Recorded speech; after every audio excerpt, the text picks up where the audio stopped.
ನೋಡಿ, ಇದನ್ನು ನಾವು ಭಾಳ ಮುಂಚಿತವಾಗಿ ಇಂಥ ಪರಿಸ್ಥಿತಿ ಉದ್ಭವ ಆಗ್ಬೋದು ಅಂದ್ಬಿಟ್ಟು ರೈತರಿಗೆ ಕೂಡ ನಾವು ಸಲಹೆ ನೀಡಿದ್ವಿ, ಸೂಚನೆಯನ್ನು ಏನು ಮಾಡಬೇಕು ಅಂತ ಕೂಡ ನೀಡಿದ್ವಿ ರಾಜ್ಯಾದ್ಯಂತ. ಅದಲ್ಲದೆ ನಮ್ಮ ಉಪಮುಖ್ಯಮಂತ್ರಿಗಳು, ಕಂದಾಯ ಸಚಿವರು ಕೂಡ ಕೇಂದ್ರ ಸರ್ಕಾರಕ್ಕೆ ಬರೆದು ಮನವಿ ಮಾಡಿಕೊಂಡಿದ್ದಾರೆ, ನಮಗೆ ಯಾವ ರೀತಿ ಬರ ಪರಿಸ್ಥಿತಿ ಬರ್ಬೋದು ಅಂದ್ಬಿಟ್ಟು. ಅದೇ ನಿಟ್ಟಿನಲ್ಲಿ ಇವಾಗ ಏನು ನಮಗೆ ಸುಮಾರು 70-75% ಮಳೆಗಾಲ ಮುಗಿದಿದ್ರೂ ಕೂಡ ಇಲ್ಲಿ ಒಂದು ಹನಿ ನೀರಿಲ್ಲ ಇಲ್ಲಿ. ಸೊ ಆದ್ದರಿಂದ ಇವತ್ತು ನಾವಾಗಿರ್ಬೋದು ಮತ್ತು ನಮ್ಮ ಬಸವರಾಜ ಮತ್ತಿಮೂಡವರು ಅವ್ರ ಕಾನ್ಸ್ಟಿಟ್ಯೂನ್ಸಿನಲ್ಲಿ ಒಂದೆರಡು ಕಡೆ ವೀಕ್ಷಣೆಯನ್ನು ಮಾಡ್ತಾಯಿದ್ದೀವಿ. ಇಲ್ಲಿ ತಾವು ನೋಡಿದ್ರೂ ಗೊತ್ತಾಗ್ತದೆ, ಇದು ಸಂಪೂರ್ಣವಾಗಿ ಉದ್ದು, ಹೆಸರು ಮತ್ತು ತೊಗರಿ ಕೂಡ ಯಾವುದೇ ರೀತಿಯಾಗಿ ಅದು ಬೆಳವಣಿಗೆ ಆಗಿಲ್ಲ. ಸೊ ಈ ಸರಿ ಇಳುವರಿ ಅಷ್ಟೇ ತೊಂದರೆ ಆಗೋದಿಲ್ಲ, ಕುಡಿಯೋ ನೀರು, ಮೇವು ಕೂಡ ತೊಂದರೆ ಆಗ್ಬೋದು. ಸೊ ಆದ್ದರಿಂದ ನಮ್ಮ ಸರ್ಕಾರ ಈಗಾಗಲೇ ಎಲ್ಲ ಸಚಿವರಿಗೂ ಕೂಡ ಜಿಲ್ಲೆ ಪ್ರವಾಸ ಮಾಡಿ ಸಭೆಗಳು ಮಾಡಿ, ನಾಳೆ ಕ್ಯಾಬಿನೆಟ್ ಏನಿದೆ, ನಾಡಿದ್ದು ಕ್ಯಾಬಿನೆಟ್ ಇದೆ, ಅದರಲ್ಲಿ ಒಂದು ವರದಿ ಸಲ್ಲಿಸಬೇಕು ಅಂತಲೂ ಕೂಡ ಮಾನ್ಯ ಮುಖ್ಯಮಂತ್ರಿಗಳು ಹೇಳಿದ್ದಾರೆ. ಅಲ್ಲಿ ಚರ್ಚೆ ಆಗಿ ಮುಂದೆ ಯಾವ ರೀತಿ ನಾವು ಕ್ರಮವನ್ನು ವಹಿಸ್ಕೋಬೋದು ಅಂತ ನಾವು ಒಂದು ತೀರ್ಮಾನಕ್ಕೆ ಬರ್ತೀವಿ. ನೋಡಿ ನೋಡಿ, ಹಿಂದೆ ನಮ್ಮ ಜಿಲ್ಲೆಯಲ್ಲಿ ಇಡೀ ದೇಶದಲ್ಲೇ 2ನೇ ಹೆಚ್ಚು ಪರಿಹಾರ ಸಿಕ್ಕಿದ್ದು ಇಡೀ ಇಂಡಿಯಾನಲ್ಲಿ, ಕರ್ನಾಟಕಕ್ಕೆ. ಅದರಲ್ಲೂ ಕೂಡ ನಮ್ಮ ಜಿಲ್ಲೆಯಲ್ಲಿ ಸುಮಾರು 650 ಕೋಟಿಗಿಂತ ಹೆಚ್ಚು ಪರಿಹಾರ ಇತಿಹಾಸದಲ್ಲಿ ಮೊದಲನೇ ಬಾರಿ ಬಂದಿದ್ದು.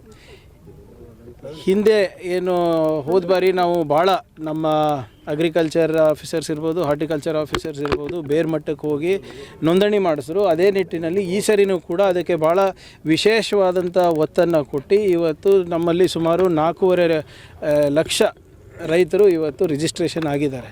ಸೊ ನಾವು ಏನಿದೆ ಪರಿಹಾರ ಏನಿದ್ರೂ ಕೂಡ ಕೇಂದ್ರ ಸರ್ಕಾರದ ನಿಯಮಾವಳಿ ಕೊಡಬೇಕಾಗ್ತದೆ, ಅದಕ್ಕೆ ನಾವು ಬದ್ಧರಾಗಿದ್ದೇವೆ. ಸೊ ಇದರಲ್ಲಿ NDRF ಗೌಡ್ಲೆ ನೋಡಿ, ನಾವು ಇವಾಗಿಂದ ಅಲ್ಲ, ಇದು ಸದನದಲ್ಲಿ ರಾಹುಲ್ ಗಾಂಧಿ ಅವರು ಇರ್ಬೋದು, ಖರ್ಗೆ ಸಾಹೇಬ್ರು ಇರ್ಬೋದು, ಭಾಳ ಸರಿ ಪ್ರಸ್ತಾಪ ಮಾಡಿದ್ದಾರೆ. ನೀವು ಬರ ಘೋಷಣೆ ಮಾಡಿ ಅಂತ ಎಲ್ಲರೂ ಹೇಳ್ತಾ ಇದ್ದಾರೆ. ಆದರೆ ಮಾಡಲಿಕ್ಕೆ ಡ್ರಾಟ್ ಮ್ಯಾನ್ಯುವಲ್ ಪ್ರಕಾರನೇ ಮಾಡಬೇಕು. ಈಗ 2016ರಲ್ಲಿ ಇಂದಿನ ಕೇಂದ್ರ ಸರ್ಕಾರ ಕೆಲವು ಮಾನದಂಡಗಳು ಬದಲಾವಣೆ ಮಾಡಿದ್ದಾರೆ. ಆ ಮಾನದಂಡಗಳನ್ನು ನಾವು ಪೂರೈಸಬೇಕಂದ್ರೆ ಭಾಳ ಕಷ್ಟ ಆಗುತ್ತೆ ರೈತರಿಗೆ. ಸೊ ಸರಳೀಕರಣ ಮಾಡಿ ಅಂತಲೂ ಕೂಡ ಭಾಳ ಸರಿ ಪ್ರಸ್ತಾಪ ಮತ್ತು ಚರ್ಚೆ ಪಾರ್ಲಿಮೆಂಟಲ್ಲಿ ಕೂಡ ನಡೆದಿದೆ, ನಮ್ಮ ಅಸೆಂಬ್ಲಿನಲ್ಲಿ ಕೂಡ ನಡೆದಿದೆ. ಆದರೆ ನಮ್ಮ ಕೈ ಕಾನೂನಾತ್ಮಕವಾಗಿ ಕಟ್ಟಾಕಿದ್ದಾರೆ ಕೇಂದ್ರ ಸರ್ಕಾರ. ನಾವು ಅವರ ಡ್ರಾಟ್ ಮ್ಯಾನ್ಯುವಲ್ ಪ್ರಕಾರನೇ ನಾವು ನಡ್ಕೋಬೇಕಾಗ್ತದೆ, ಇಲ್ಲರೆ ನಮ್ಗೆ ₹1 ಸಿಗೋದಿಲ್ಲ.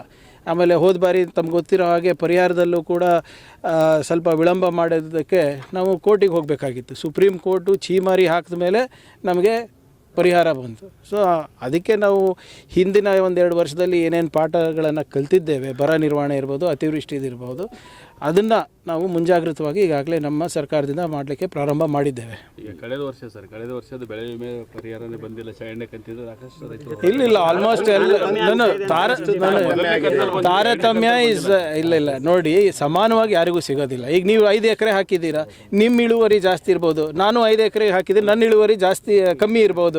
ಅದ್ರ ಪ್ರಕಾರ ನೋಡಿ, ಕ್ರಾಪ್ ಕಟ್ಟಿಂಗ್ ಎಕ್ಸ್ಪೆರಿಮೆಂಟ್ ಇರ್ಬೋದು, ಬೇರೆ ಯಾವುದೇ ಏನು ಇದಕ್ಕೆ ಮಾನದಂಡಗಳಿದೆ, ಅದು ಪಬ್ಲಿಕ್ ಮುಂದೆನೇ ಆಗುತ್ತೆ. ಯಾರು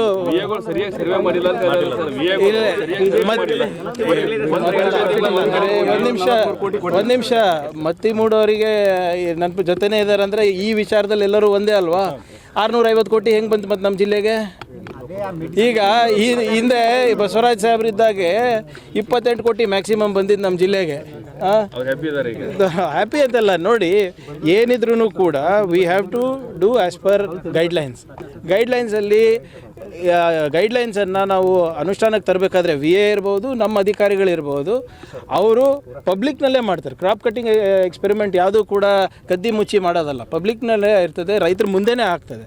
ಅಂಥವೇನಾದರೂ ಲೋಪಗಳಿದೆ ಅದು ಗಮನಕ್ಕೆ ಬಂದರೆ ಖಂಡಿತವಾಗೂ ಅದನ್ನು ಮಾಡ್ತೀವಿ. ಸರಿಯಾಗಿಲ್ಲ ಅಂತ ಅದು ಯಾವುದಾದ್ರು ಇದ್ದರೆ ಗಮನಕ್ಕೆ ನನ್ನ ಪ್ರಕಾರ ಸೊ ಒಂದು 20% ಪಂಚಾಯತ್ನಲ್ಲಿ ಈ ಸಮಸ್ಯೆಗಳು ಬರ್ತಾ ಇದೆ. ಅದು ಯಾಕೆ ಬರ್ತಾ ಇದೆ ಅಂತ ನಾವು ಪರಿಶೀಲನೆ ಮಾಡಿದಾಗ ಕೆಲವು ಕಡೆ ನಮ್ಮ ರೈತರು ಕೂಡ ಏನೋ ಸಹಕಾರ ನೀಡಿಲ್ಲ, ಇವರು ಕೂಡ ನಮ್ಮ ಅಧಿಕಾರಿಗಳದ್ದು ಬೇಜವಾಬ್ದಾರಿತನ ಇದೆ ಅಂತ ಗೊತ್ತಿದೆ. But whatever it is we will try to sort it out. ಸರಿ, ಸಂಪುಟ ವಿಸ್ತರಣೆ ನಂತರ ಸಾಕಷ್ಟು ಬಿಸಿಲಲ್ಲಿ ಯಾಕೆ ನಿಂತು ಕೇಳ್ತೀರಿ ಇವೆಲ್ಲ ನಡೀತದೆ ಫಸ್ಟ್ ಅಲ್ಲಿ ನೀವು ಮಾತಾಡೋದಲ್ಲ. ಈಗ ಏನಾಗ್ತದೆ ಸರ್, ನಿಮ್ಮಲ್ಲಿ ಯಾವ ಮಾಡಿದ್ದಾರೆ ನಮಗೆ ಗೊತ್ತಾಗ್ತಾ ಇಲ್ಲ ಅಂತ ನೋಡಿ, ನಾನು ಭಾಳ ಸ್ಪಷ್ಟವಾಗಿ ತಮ್ಮ ಮುಂದೆ ಹೇಳಿದ್ದೇನೆ. ನಾನು 135 ಜನ ಇದ್ದಾಗ ಪ್ರಾದೇಶಿಕ ಪ್ರಾತಿನಿಧ್ಯತೆ ಅಥವಾ ಸಾಮಾಜಿಕ ನ್ಯಾಯ ಕೊಡೋದು ಭಾಳ ಕಷ್ಟದ ಕೆಲಸ. ಅದರಲ್ಲೂ ಕೂಡ ಒಂದು ಪ್ರಾಮಾಣಿಕ ಪ್ರಯತ್ನ ನಮ್ಮ ವರಿಷ್ಠರಿಂದ ಆಗಿದೆ. ಈಗ ಅದರಲ್ಲಿ ಎಲ್ಲರಿಗೂ ಕೂಡ ಸಮಾಧಾನ ಮಾಡಲಿಕ್ಕೆ ಆಗೋದಿಲ್ಲ. ಹೈಕಮಾಂಡ್ ಏನು ಡಿಸಿಷನ್ ತೊಗೊಂತೆ ಅದಕ್ಕೆಲ್ಲರೂ ಬದ್ಧರಾಗಿದ್ದಾರೆ ಅಂತ ಕೂಡ ಹೇಳಿದ್ದಾರೆ. ಹೌದು, there are lot of deserving people, ಇಲ್ಲ ಅಂತ ಯಾರೂ ಹೇಳ್ತಾ ಇಲ್ಲ. ನಮ್ಮಲ್ಲಿ ನಾಯಕತ್ವದ ಕೊರತೆನೂ ಇಲ್ಲ, ಸಾಮರ್ಥ್ಯದ ಕೊರತೆನೂ ಇಲ್ಲ. ಕಷ್ಟ ಏನಪ್ಪ ಅಂದರೆ ಬರೀ 15% ಅವ್ರಿಗೆ ಮಾಡ್ಬೋದು ನಾವು. 224ನಲ್ಲಿ ಬರೀ 15%ಗೆ ಮಾಡ್ಬೋದು, 33 ಜನಕ್ಕೆ ಮಾಡ್ಬೋದು ನಾವು. ಸೊ ಸ್ವಲ್ಪ ಸಹಜವಾಗಿ ಕಷ್ಟ ಅಲ್ಲ. 135 ಇದ್ದಾಗ 30 ಜನಕ್ಕೆ ಮಾಡು ಅಂದರೆ ಯಾರಿಗೆ ಬಿಡೋದು, ಯಾರಿಗೆ ಹಿಡಿಯೋದು ಹೇಳಿ?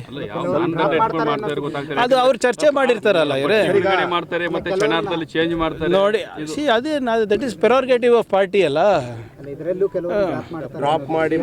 ಇದು ನೀವು ಮಾಧ್ಯಮದಲ್ಲಿರೋದು, ನಮ್ಮಲ್ಲಿ ಏನು ಚರ್ಚೆ ಆಗಿಲ್ಲ. ನೋಡಿ, ಕ್ಯಾಬಿನೆಟ್ ಎಲ್ಲಿ ಯಾರು ಇರೋದು ಬಿಡೋದು ನನ್ನ ಆದ್ಯತೆ ಅಲ್ಲ, ಮುಖ್ಯಮಂತ್ರಿಗಳ ಆದ್ಯತೆ. ನೀವು ಮುಖ್ಯಮಂತ್ರಿಗಳ ಪ್ರಶ್ನೆ ನಾನು ಕೇಳಿದ್ರೆ ನಾನು ಏನು ಹೇಳೋಕ್ಕಾಗ್ತದೆ?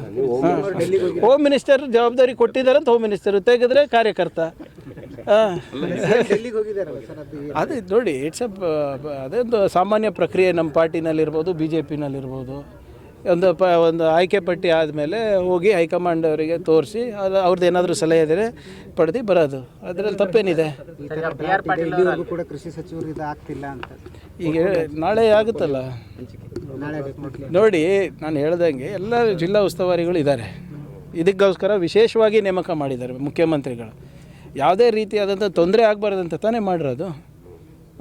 ಈಗ ನೀವೇನೇ ಹೇಳ್ಬೋದು, ಒಂದು ಮಾತ್ರ ಒಪ್ಪಬೇಕಾಗ್ತದೆ, ಕಳೆದ 2-3 ವರ್ಷದಲ್ಲಿ ಹಿಂದೆ ಕಾಣದಷ್ಟು ನಮಗೆ ಪರಿಹಾರ ರೈತರಿಗೆ ನಾವು ತಂದು ಕೊಟ್ಟಿದ್ದೀವಿ ನಮ್ಮ ಜಿಲ್ಲೆಯಲ್ಲಿ ಮತ್ತು ನಮ್ಮ ರಾಜ್ಯದಲ್ಲಿ. That is undebatable. Drinking water ಭಾಳ ಸಮಸ್ಯೆ ಇದೆ ಸರ್, ಕಲುಷಿತ ನೀರು ಬರ್ತಾ ಇದೆ. ನೋಡಿ ಇದನ್ನು ಕೂಡ ಈಗಾಗಲೇ ಚರ್ಚೆ ಮಾಡಿದ್ದಾರೆ. ಖಂಡ್ರೆ ಅವರು ನಿನ್ನೆ ರೀಜ್ನಲ್ ಮೀಟಿಂಗ್ ತೊಗೊಂಡಿದ್ದಾರೆ ಬೆಳ್ಳಾರಿನಲ್ಲಿ. ಸೊ ಈಗ ನಾನು ಹೇಳ್ದಂಗೆ ಇದು ಒಂದು ವಿಚಿತ್ರವಾದಂಥ ಬೆಳವಣಿಗೆ. ಇದು ಎಲ್ಲಿನೋ ಯಾವಾಗಲೂ ಆಗ್ತದೆ, ಈ ಸರಿ ಸೂಪರ್ ಎಲ್ಲಿನೋ ಆಗಿರೋದು. ಸೊ ಇದು ಬರೇ ನಮ್ಮ ಕಲಬುರಗಿಗೆ ಅಥವಾ ರಾಜ್ಯಕ್ಕೆ ಸೀಮಿತ ಅಲ್ಲ, ಇಡೀ ದೇಶಕ್ಕೂ ಆಗ್ತದೆ ಮತ್ತು ಹಲವಾರು ಬೇರೆ ಬೇರೆ ದೇಶಗಳಲ್ಲೂ ಕೂಡ ಈ ಸಮಸ್ಯೆ ಉದ್ಭವಿಸ್ತದೆ. ನಾನು ಹೇಳ್ದಲ್ಲ, ಬರೀ ಇದು ಜೂನ್ ಜುಲೈದು ಅಷ್ಟೇ ಅಲ್ಲ ಸಮಸ್ಯೆ, ಮುಂದಿನ ಜೂನ್ ಜುಲೈ ತನಕ ನಾವು ಕಾಪಾಡ್ಕೊಂಡಿರ್ಬೇಕಾಗ್ತದೆ ನಮ್ಮ ಮೂಲಗಳನ್ನು, ಜಲಮೂಲಗಳನ್ನು. ಸೊ ಅದಕ್ಕೂ ಕೂಡ ಒಂದು ವಿಶೇಷವಾದಂಥ ಆದ್ಯತೆಯನ್ನು ನಾವು ನೀಡಿದ್ದೇವೆ. ಈಗಾಗಲೇ 1 ಕೋಟಿ ಪ್ರತಿ ತಾಲೂಕು ಕೂಡ ಕುಡಿಯೋ ನೀರಿಗೆ ಕೊಟ್ಟಿದ್ದೇವೆ.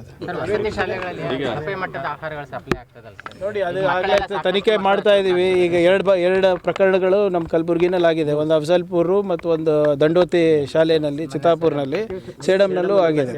ಈಗ ಇದು ವಾರ್ಡನ್ಗಳ ಮೇಲೂ ಕೂಡ ಆ್ಯಕ್ಷನ್ ತೊಗೊಂಡಿದ್ದೀವಿ. ಮತ್ತು DC-ಗೆ ನಾನು ಕಟ್ಟುನಿಟ್ಟವಾದಂಥ ನಿರ್ದೇಶನ ನೀಡಿದ್ದೀನಿ. ಜಿಲ್ಲಾ ಮಟ್ಟದ ಅಧಿಕಾರಿಗಳು ಹೋಗಿ ಸರ್ಪ್ರೈಸ್ ವಿಸಿಟ್ ಮಾಡಬೇಕಾಗ್ತದೆ ಎಲ್ಲ ಕಡೆ ಅಂತ ಈಗಾಗಲೇ 4-5 ಕಡೆ ಮಾಡಿದ್ದಾರೆ. ಸ್ವಲ್ಪ ಇದನ್ನು ಹೆಚ್ಚು ರೀತಿಯಾಗಿ ಜೇಡಿಗಳು ನೋಡ್ಕೋಬೇಕು. ಅವರಿಗೂ ಇವತ್ತು ಕರೆಸಿದ್ದೀನಿ ನಾನು. If you like this video, ಬೇಗ ಲೈಕ್ ಮಾಡಿ, ಕಾಮೆಂಟ್ ಮಾಡಿ, ಶೇರ್ ಮಾಡಿ ಹಾಗೂ ಯೋಯೋ ಟಿವಿ ಕನ್ನಡವನ್ನು ಸಬ್ಸ್ಕ್ರೈಬ್ ಮಾಡಿ.